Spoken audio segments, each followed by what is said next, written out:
Dorothy and the Wizard in Oz by L. Frank Baum. Chapter 17.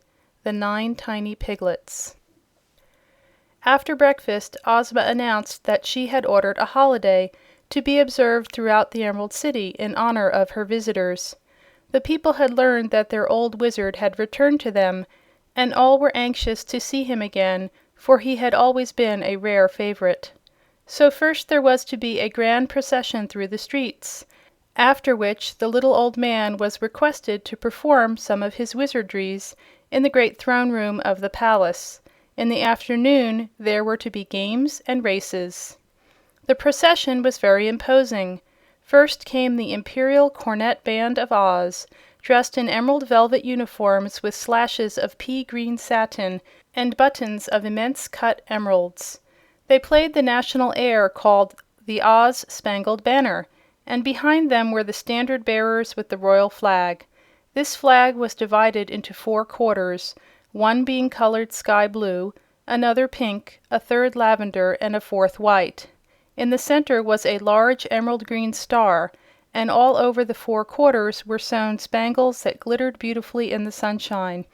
The colors represented the 4 countries of Oz, and the green star the Emerald City. Just behind the royal standard-bearers came the Princess Ozma in her royal chariot, which was of gold encrusted with emeralds and diamonds set in exquisite designs. The chariot was drawn on this occasion by the Cowardly Lion and the Hungry Tiger, who were decorated with immense pink and blue bows. In the chariot rode Ozma and Dorothy, the former in splendid raiment and wearing her royal coronet, while the little Kansas girl wore around her waist the magic belt she had once captured from the Nome King. Following the chariot came the Scarecrow mounted on the Sawhorse, and the people cheered him almost as loudly as they did their lovely ruler.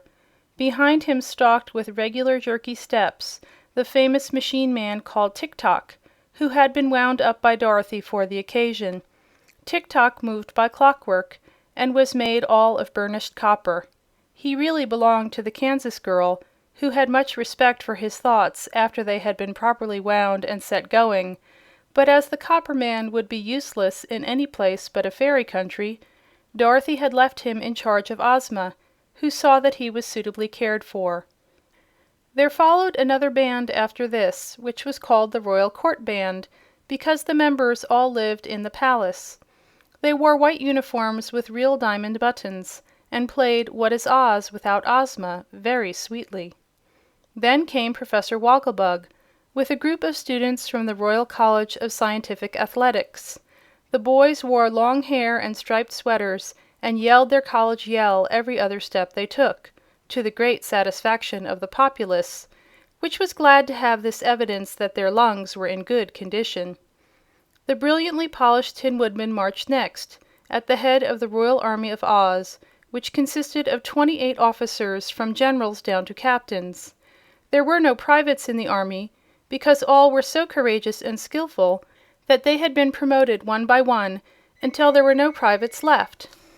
Jim and the buggy followed, the old cab horse being driven by Zeb, while the Wizard stood up on the seat and bowed his bald head right and left in answer to the cheers of the people who crowded thick about him. Taken altogether, the procession was a grand success, and when it had returned to the palace, the citizens crowded into the great throne room to see the Wizard perform his tricks. The first thing the little humbug did was to produce a tiny white piglet from underneath his hat and pretend to pull it apart, making 2. This act he repeated until all of the 9 tiny piglets were visible, and they were so glad to get out of his pocket that they ran around in a very lively manner. The pretty little creatures would have been a novelty anywhere, so the people were as amazed and delighted at their appearance as even the Wizard could have desired. When he had made them all disappear again, Ozma declared she was sorry they were gone, for she wanted one of them to pet and play with. So the Wizard pretended to take one of the piglets out of the hair of the Princess, while really he slyly took it from his inside pocket, and Ozma smiled joyously as the creature nestled in her arms, and she promised to have an emerald collar made for its fat neck, and to keep the little squealer always at hand to amuse her. Afterward it was noticed that the Wizard always performed his famous trick with 8 piglets, but it seemed to please the people just as well as if there had been 9 of them. In his little room back of the throne room, the Wizard had found a lot of things he had left behind him when he went away in the balloon, for no one had occupied the apartment in his absence. There was enough material there to enable him to prepare several new tricks, which he had learned from some of the jugglers in the circus, and he had passed part of the night in getting them ready. So he followed the trick of the 9 tiny piglets with several other wonderful feats that greatly delighted his audience, and the people did not seem to care a bit whether the little man was a humbug wizard or not, so long as he succeeded in amusing them. They applauded all his tricks, and at the end of the performance begged him earnestly not to go away again and leave them. "In that case," said the little man gravely, "I will cancel all of my engagements before the crowned heads of Europe and America and devote myself to the people of Oz, for I love you all so well that I can deny you nothing." After the people had been dismissed with this promise, our friends joined Princess Ozma at an elaborate luncheon in the palace, where even the Tiger and the Lion were sumptuously fed, and Jim the Cab Horse ate his oatmeal out of a golden bowl with 7 rows of rubies, sapphires, and diamonds set around the rim of it. In the afternoon they all went to a great field outside the city gates, where the games were to be held. There was a beautiful canopy for Ozma and her guests to sit under and watch the people run races and jump and wrestle. You may be sure the folks of Oz did their best with such a distinguished company watching them, and finally Zeb offered to wrestle with a little Munchkin who seemed to be the champion.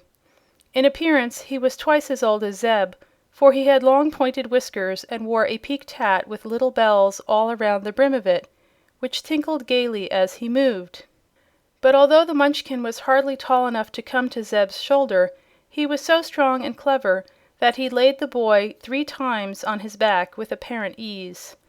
Zeb was greatly astonished at his defeat, and when the pretty princess joined her people in laughing at him, he proposed a boxing match with the Munchkin, to which the little Ozite readily agreed. But the first time that Zeb managed to give him a sharp box on the ears, the Munchkin sat down upon the ground and cried until the tears ran down his whiskers because he had been hurt. This made Zeb laugh in turn, and the boy felt comforted to find that Ozma laughed as merrily at her weeping subject as she had at him. Just then the Scarecrow proposed a race between the Sawhorse and the Cab Horse, and although all the others were delighted at the suggestion, the Sawhorse drew back, saying, "Such a race would not be fair." "Of course not," added Jim with a touch of scorn. "Those little wooden legs of yours are not half as long as my own." "It isn't that," said the Sawhorse modestly, "but I never tire, and you do." "Bah!" cried Jim, looking with great disdain at the other. "Do you imagine for an instant that such a shabby imitation of a horse as you are can run as fast as I?" "I don't know, I'm sure," replied the Sawhorse. "That is what we are trying to find out," remarked the Scarecrow. "The object of a race is to see who can win it, or at least that is what my excellent brains think." "Once when I was young," said Jim, "I was a racehorse and defeated all who dared run against me. I was born in Kentucky, you know, where all the best and most aristocratic horses come from." "But you're old now, Jim," suggested Zeb. "Old? Why, I feel like a colt today," replied Jim. "I only wish there was a real horse here for me to race with. I'd show the people a fine sight, I can tell you." "Then why not race with the Sawhorse?" inquired the Scarecrow. "He's afraid," said Jim. "Oh, no," answered the Sawhorse. "I merely said it wasn't fair. But if my friend the real horse is willing to undertake the race, I am quite ready." So they unharnessed Jim and took the saddle off the Sawhorse, and the 2 queerly matched animals were stood side by side for the start. "When I say 'go,'" Zeb called to them, "you must dig out and race until you reach those 3 trees you see over yonder. Then circle round them and come back again. The first one that passes the place where the Princess sits shall be named the winner. Are you ready?" "I suppose I ought to give the wooden dummy a good start of me," growled Jim. "Never mind that," said the Sawhorse. "I'll do the best I can." "Go!" cried Zeb, and at the word the two horses leaped forward and the race was begun. Jim's big hoofs pounded away at a great rate, and although he did not look very graceful, he ran in a way to do credit to his Kentucky breeding. But the Sawhorse was swifter than the wind.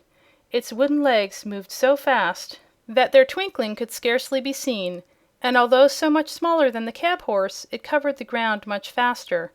Before they had reached the trees, the Sawhorse was far ahead, and the wooden animal returned to the starting place and was being lustily cheered by the Ozites before Jim came panting up to the canopy where the Princess and her friends were seated. I am sorry to record the fact that Jim was not only ashamed of his defeat, but for a moment lost control of his temper. As he looked at the comical face of the Sawhorse, he imagined that the creature was laughing at him, so in a fit of unreasonable anger he turned around and made a vicious kick that sent his rival tumbling head over heels upon the ground and broke off one of its legs and its left ear. An instant later the tiger crouched and launched its huge body through the air, swift and resistless as a ball from a cannon. The beast struck Jim full on his shoulder and sent the astonished cab horse rolling over and over, amid shouts of delight from the spectators, who had been horrified by the ungracious act he had been guilty of. When Jim came to himself and sat upon his haunches, he found the Cowardly Lion crouched on one side of him and the Hungry Tiger on the other, and their eyes were glowing like balls of fire.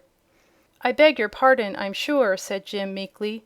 "I was wrong to kick the Sawhorse, and I am sorry I became angry at him. He has won the race, and won it fairly. But what can a horse of flesh do against a tireless beast of wood?"